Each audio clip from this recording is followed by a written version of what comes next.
पर भगवा झंडे,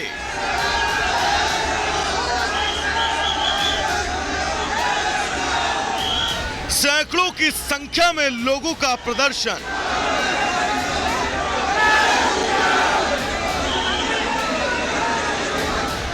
ये प्रतिकार है उस धार्मिक कट्टरता के खिलाफ जो दूसरे के धार्मिक स्वतंत्रता का हनन करते हैं।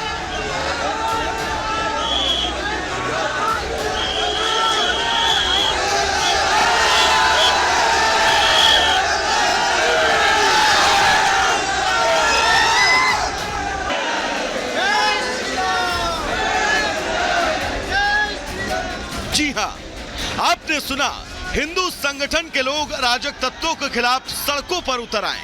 सड़कें जय श्री राम के उद्घोष से गूंज उठी। हनुमान चालीसा का पाठ हो रहा है।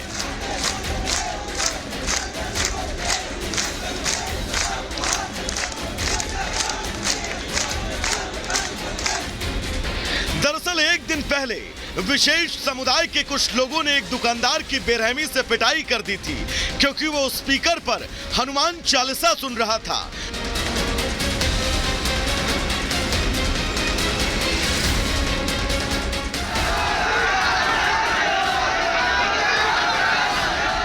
जिससे गुस्साए हिंदू संगठन के सैकड़ों लोगों ने मोर्चा खोल दिया और झंडे लेकर सड़कों पर उतर आए।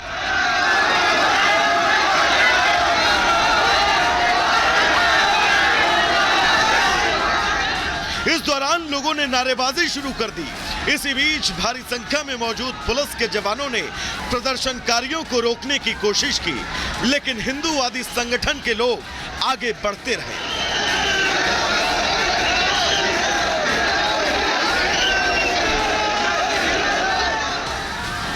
इस दौरान प्रदर्शनकारियों के पुलिस के जवानों के साथ कहासुनी शुरू हुई। देखते ही देखते बात इतनी बढ़ गई कि वहां धक्का मुक्की शुरू हो गई, लेकिन प्रदर्शनकारियों ने हार नहीं मानी और नारेबाजी के साथ आगे की तरफ कूच करते रहे।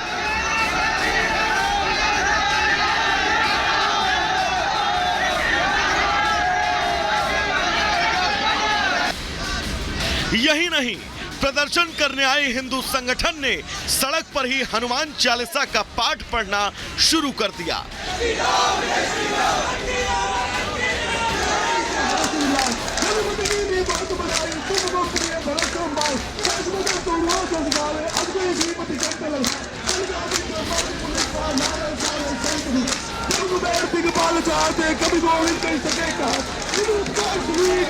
राम मिलाए राजपाटू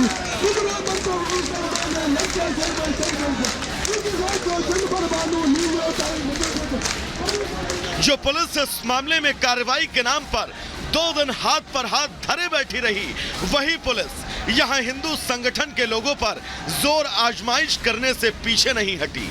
बेंगलुरु पुलिस यही नहीं रुकी, उसने कई हिंदू संगठन के लोगों के साथ बीजेपी के कई बड़े नेताओं को हिरासत में लिया।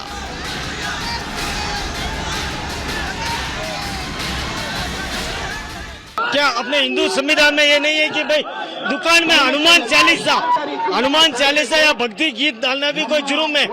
हनुमान चालीसा का खिलाफ करते हैं और श्री राम जी का खिलाफ है, तो हम लोग इस आंदोलन आगे और बढ़ेगा। हम अगर अपने घर में और अपने दुकान में भी अगर हमने राज्य का नाम नहीं ले सकते तो हम क्या भारत में रह रहे हैं या पाकिस्तान में?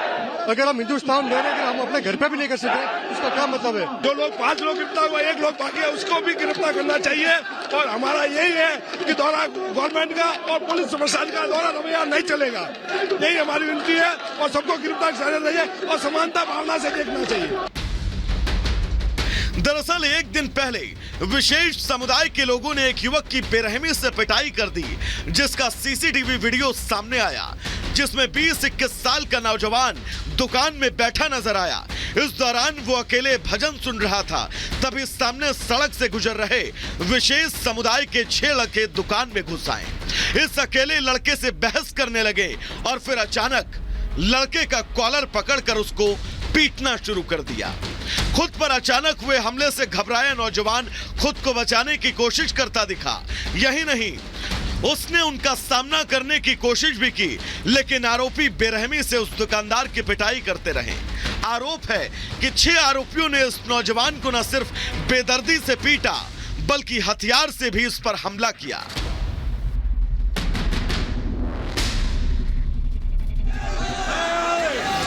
दुकानदार पर हुए हमले के बाद बेंगलुरु में हिंदू संगठन के लोगों में गुस्सा है।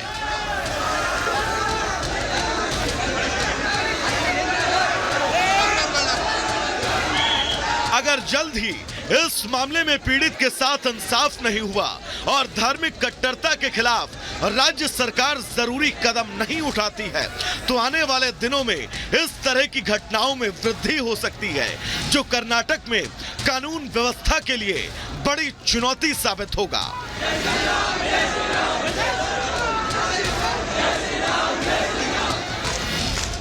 ब्यूरो रिपोर्ट और रिपब्लिक भारत। इधर पतंजलि को भ्रामक प्रचार करना महंगा पड़ सकता है। सुप्रीम कोर्ट में फिर एक बार सुनवाई हुई और फटकार लगाते हुए सुप्रीम कोर्ट ने बाबा रामदेव और बालकृष्ण को अगली सुनवाई में अदालत में पेश होने का आदेश जारी किया है। पूरी खबर इस रिपोर्ट में आपको दिखाते हैं।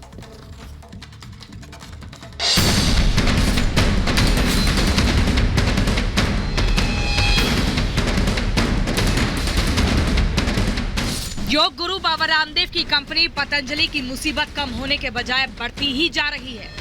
पिछले महीने 27 फरवरी को ही सुप्रीम कोर्ट ने पतंजलि की दवाओं के प्रचार प्रसार पर प्रतिबंध लगाने का अंतरिम आदेश जारी किया था और आज फिर उसी मामले में सुप्रीम कोर्ट ने एक बार फिर योग गुरु रामदेव पर कड़ी टिप्पणी करते हुए उनके खिलाफ नोटिस जारी किया है। सुप्रीम कोर्ट ने पूछा है कि क्यों नहीं इनके खिलाफ अवमानना का नोटिस जारी किया जाए। योग गुरु रामदेव और बालकृष्ण हाजिर हो, बाबा रामदेव को सुप्रीम झटका, रामदेव को पेश होने का आदेश, विज्ञापन केस में सुप्रीम कार्रवाई, आयुष मंत्रालय को भी फटकार। सुप्रीम कोर्ट ने सुनवाई के दौरान रामदेव के साथ साथ योग आचार्य बालकृष्ण को भी झटका दिया है। सुप्रीम कोर्ट ने इस मामले में बालकृष्ण को भी अगली सुनवाई में पेश होने का आदेश दिया है।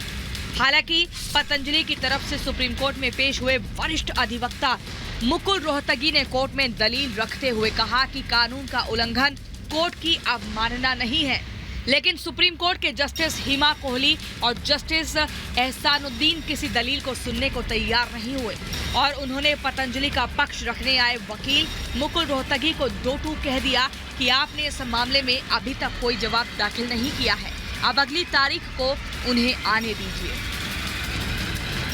सुप्रीम कोर्ट ने इस मामले में आयुष मंत्रालय को भी कड़ी फटकार लगाई और पूछा कि आखिर सरकार की तरफ से एक दिन पहले क्यों जवाब दाखिल किया गया।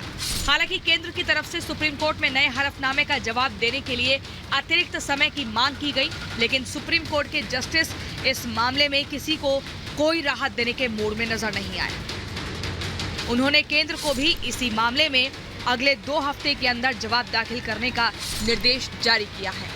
आपको बता दें, इंडियन मेडिकल एसोसिएशन ने सुप्रीम कोर्ट में पतंजलि के खिलाफ याचिका दायर करते हुए कहा था कि आईएमए ने सुप्रीम कोर्ट से क्यों लगाई गुहार। पतंजलि आयुर्वेद के विज्ञापन में अपने प्रोडक्ट्स को लेकर एलोपैथिक दवाओं जैसे असर का झूठा दावा करती है, जो पूरी तरह से भ्रामक है और लोगों को गुमराह करती है।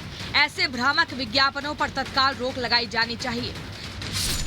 साफ है, पतंजलि पर आरोप गंभीर है और सुप्रीम कोर्ट भी इन आरोपों पर गंभीर है। ऐसे में इस बात का अंदेशा बढ़ गया कि अगली तारीख पर सुप्रीम कोर्ट में जो कुछ भी होगा वो इस तरह के मामले में देश की बाकी अदालतों के लिए नजीर पेश करेगा। Bureau report, Republic Bharat.